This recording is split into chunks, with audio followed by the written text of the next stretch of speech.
So yeah, so what we were saying is that the initial position was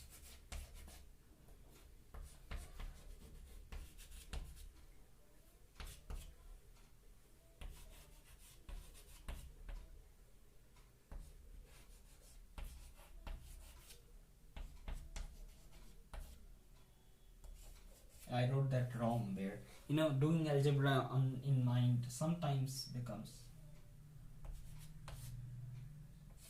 something goes wrong. Now it's correct. So this basically gets cancelled, and what we get is that this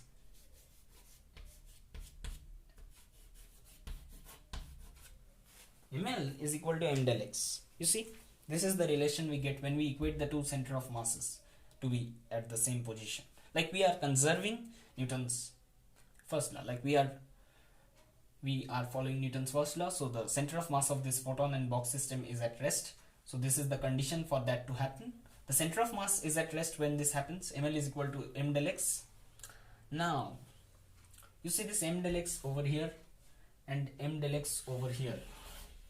So basically we substitute this value in this equation. So we get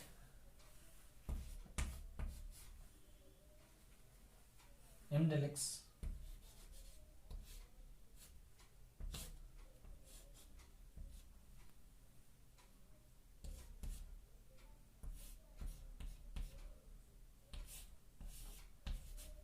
this is what we get when we substitute capital M del x as small m l ml. So basically in this equation we get this thing, L cancels, and yes, I'm completing the puzzle. Indeed, E equals mc². You see, I derived E equals mc². Though this is incomplete.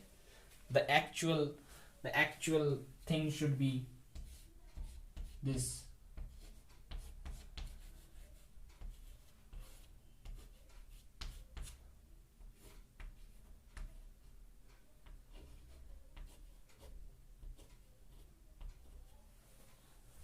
This is the actual thing, but anyway, we have derived the famous equation of Einstein, E equals mc².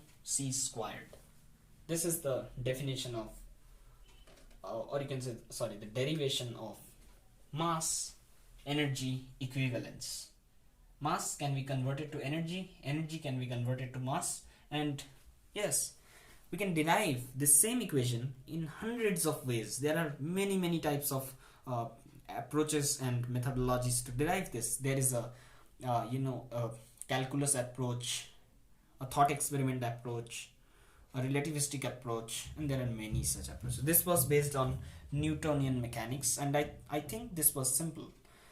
Basically, we have proved E equal to mc², but this thing is incomplete. Actually, it turned out to be that E² is equal to m² c to the power of 4 plus p² c². This is momentum of that photon, this is that same mc, and this is speed of light. This is energy of the photon. Basically, this is a more complete form of that equation, but we have derived it, and so I hope you enjoyed.